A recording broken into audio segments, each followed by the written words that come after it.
test. All right. So, before we go too crazy here, I just want to say to everybody who is here in person, we are also live streaming this. So we are live on a few different platforms here. That also means there is a live microphone right here. So if you guys are saying things off screen, it very well might get picked up on the microphone. So let's just be mindful of the fact that we have the camera and the microphone here, all right?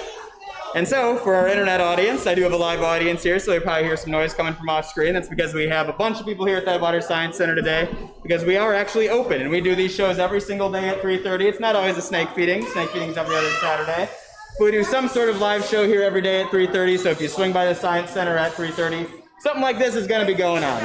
But with no further ado, what we're going to be doing today is feeding, I guess right now, 4 of our 5 live snakes that we have here at the Science Center. One of our snakes, Sophie, is actually out of the building right now. She's at an event, so she'll be getting fed when she gets back.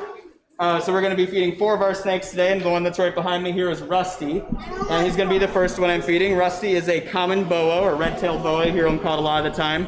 Snake native in most of northern South America, up into Central America. And so Rusty is I think he's 16 years old right now, which is adult, but it's not like old for a snake. These guys can live to be 30 relatively regularly. And so what I'm going to be feeding all of our snakes today are going to be rats and mice. So what I have in my casserole dish here are a bunch of dead rats and mice. So if you don't want to see dead rats and mice, you have been warned. That is what I have in here. I also got to find my tongs. I have them in my pocket. One second. So we feed these snakes twice a month, and that's well fed, so be assured that we're not shorting them on food source. Yeah, so I had to find my tongs here quick. I will be right back. But yeah, like James was saying, we do this every other Saturday, and that's more than what most of these snakes eat. So this guy, as you can well see, he's teamed and ready. He smells the rodent, and all of these snakes eat on the same day at the same time because now the place smells like a giant rodent to them. And if you can see this feller, you can see he's ready to hunt. And it won't be a hard job for him today because we're going to bring it right to him. Now, Ryan missed his tongs, and so he doesn't really want to put his hand in there because the snake aim at capturing his prey may not be the best. It's just for the last and final strike. So, but this feller, I predict, will go right after his food, looking at his posture right now. Yeah, I don't think Rusty has skipped a feeding the entire time we've had him. We've had Rusty for about 2 years here now, and he's proven to be a pretty voracious eater. And so he's getting one of our larger rats that we have here today. And so basically what I'm going to do is I'm going to try and get him to strike at it right above the newspapers here. And we put the newspaper down so he doesn't get any of the other chips or anything, and it's there. It's quick, it's fast. And so we buy these rats frozen, and so these are wet when I get them out, because the way we thaw them out is just put them in a bucket of water for most of the day. And so what he was saying there is, we have all these wood chips in the bottom of this cage, and we don't want those wood chips sticking to the rat as he's swallowing it. We don't want him swallowing those wood chips, so that newspaper is there as kind of a placemat for him to help him out, keep him from swallowing too many of those wood chips. If you look closely, he's starting to kill the dead animal, making sure it's no longer alive, which is a good thing if you're snake swallowing whole. Yeah, and you'll see these guys are constrictors, and you'll see all of our snakes that we have here are constrictors. If you're not venomous, it's basically what you got to do. So you'll see him, even with a small prey at him like this, using his body a little bit to wrap around it to do a constriction on it. And like the last thing I do before I come out and feed is I throw these rats in a microwave for about a minute just to get them a little bit warmer. And so he comes out, he's like, ooh, this is a warm hunk of meat. I'm going to strike right at it and kill it. And so he'll sit there and he'll curl around it for maybe 10 minutes, and then he'll actually start swallowing it. And so he's a good one to keep checking back on, because you can see a lot of the kind of inner mechanisms of how this swallowing works here. And especially right now, you can see where he's flipped over. The bottom part of a snake's jaw is really interesting. Their jaw doesn't fuse in the middle like ours does. It's 2 separate bones. And so they can move either side of their jaw independently. And so when he actually starts swallowing, that's something to keep an eye on, is watching him move either side of that jaw as it's going down. Because snakes don't chew their food at all. They just bite it and swallow it. And I think next... Lid down on this. Yeah. Okay. And next we're going to head over to Sally, and Sally is our hognose snake. So Sally is our smallest snake, and so Sally is going to be getting our smallest mouse. And it can be a little cramped in here with the cart, so bear with us a little bit on this one. And probably right around Bemidji. I've never seen one, but supposedly they're up around here. More common in like Nebraska, South Dakota area. And hognose snakes are really unique in that they are, as far as I know, the only snakes that actually do chew their food a little bit. Remember I just said with Rusty that snakes don't chew their food? Well, this is one exception to that. where Sally actually does a little bit. And so Sally is getting what's called a fuzzy, so not quite the smallest grade of mouse you can get, but pretty close. And so Sally is one of our elder snakes here, and so she is in a position where vision is starting to fail a little bit. You might notice the kind of cloudiness on Sally's eyes. I think that's cataracts that he's developed in the last year or so. And so you say he just kind of took it there, he didn't really strike at it, he just grabbed it and is holding it. And like I said, hognose snakes are unique among snakes in that they are, like I said, as far as I know, the only ones that actually chew their food a little bit. They have a little bit different type of tooth, a little bit different type of saliva that like facilitates them kind of chewing a little bit more like we do. In fact, if you look at the sign that I have on the front of the tank here, you'll notice that the genus name, the scientific name, is Heterodon, which translates to different tooth. So they have a little bit different type of tooth than what most snakes have that let them actually chew their food a little bit. Ryan, these guys have a little bit of poison in their saliva, perhaps? Yeah, kind of, sort of. You'll hear it phrased as venomous. It's not technically venom because it's not injected like venom is, but there's a certain irritant quality to their saliva that can cause things like rashes if you were to get bitten by them. And it's much more threatening for what their normal prey would be, which would be things like frogs and toads and slugs would be the things that they tend to go for more in the wild. And so that saliva can be a problem for them.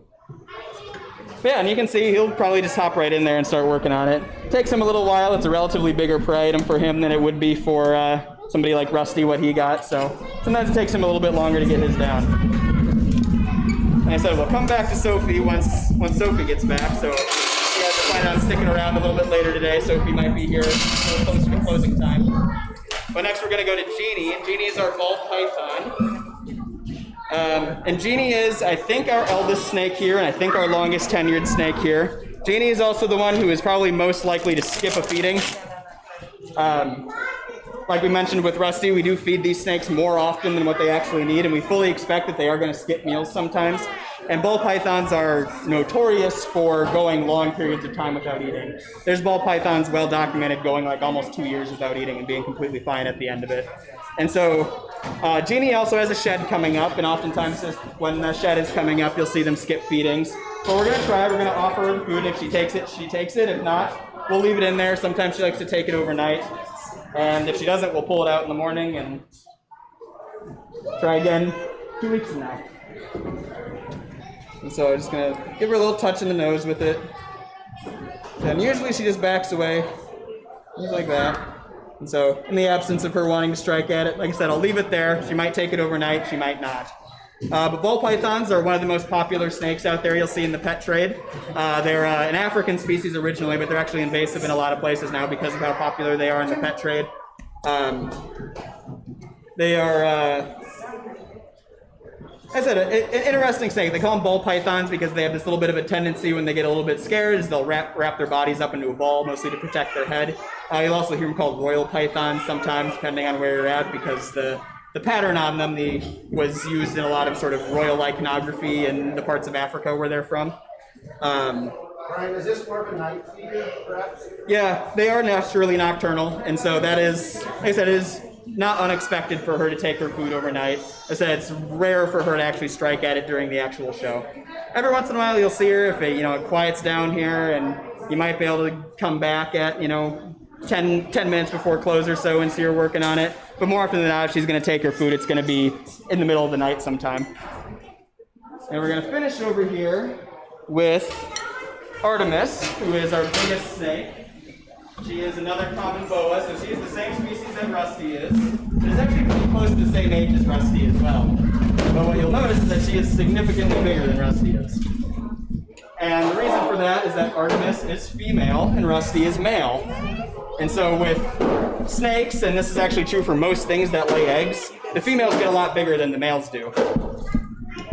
And so the benefit of that is basically a bigger female can hold more eggs so they can have more babies, basically. And so there's a selection pressure for females to get bigger in egg-laying animals that we really don't see in mammals. She's right here by the front door for me, so maybe she'll take it, maybe she won't. Again, she's one that can be a little bit shy with the crowds. She just finished the shed a couple days ago, so she's getting a little bit bigger rat here. Maybe.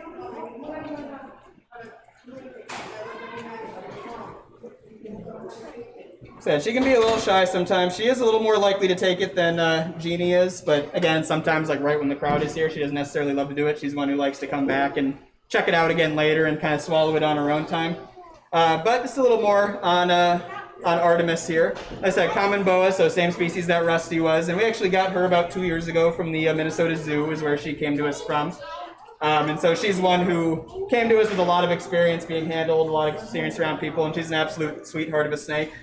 We don't take the snakes out after feeding or after they've been offered food for a few reasons. For one, the ones that do eat, if you handle them too soon or too vigorously too soon after eating, a lot of times they'll vomit. And vomiting for a snake is a much bigger ordeal than it is for us because their stomachs make up about 1/3 of their body length. So a big contraction in the stomach like that's kind of a big stressful thing for them. The other part of it is that there's, a scent of food in the air now that's all around here. And so even the ones that don't necessarily take their food right in the moment, we still don't take them out for generally at least a full 24 hours after they've been offered food. And so if you are interested in visiting with these guys, like I said, they're not going to be coming out for the rest of the day, but it's at least with some of them, they'll probably be back on the menu tomorrow, and if not tomorrow, then one day. But I think we can check on Rusty here, and then we'll, outro ourselves and call it a show. So if we can spin around and get back to Rusty over there.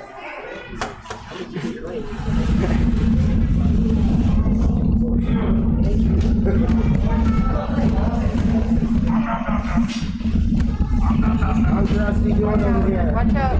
Working that food pretty good, coming in the camera, guys. You guys can access this on Twitch, YouTube. Live on Twitch, Facebook Live, and YouTube. And so, like you can see, he hasn't quite started swallowing hasn't quite finished swallowing his yet, but he is starting. And so, like I said, I like coming back to Rusty at the end because he's big enough that you can actually kind of see what's going on during his swallowing process. There's a few things to keep an eye on are those two separate sides of the jaw that are kind of working in tandem with one another. Snakes have a really unique set of teeth in their mouth where they don't have like very big teeth, but they have a lot of really small, really sharp teeth that are all very much hook shaped. And so their teeth are designed in such a way that basically just forces the food to the back of the mouth. And really isn't valuable at all as far as chewing goes because they don't chew. The other thing you might see on occasion that's kind of cool with these guys as they're swallowing the food is you might occasionally see a little tube pop out from the side of the mouth there. And snakes actually have a little bit of a cool piece of anatomy with their throat where they can actually pop their trachea, their windpipe, out so that they can breathe while they have a mouthful. Instead, they might have a rat in his mouth for 10-15 minutes, which presents challenges when it comes to things like breathing. And so they have an adaptation for that where they can actually, say, control their trachea a little bit and pop it out to get a breath when he needs to. I had to have that discussion. Anyway. It's all confusing stuff. So far, she's had luck because okay, sure. I think we'll call that a wrap for today. Thank you guys for watching. Thank you guys in my live audience here for watching. Obviously, you guys can keep watching the snakes for as long as you want. But for the audience online here, just going to sign ourselves out here. Like I said, we are open 7 days a week right now. And for the foreseeable future, going to be open 7 days a week. And so that's Monday through Saturday, 9:30 to 5. And then Sunday from 1 to 5, we are open. So like I said, swing by and visit us sometime. And if you're interested in seeing one of these shows happen in person, come by about 3:30. See you guys.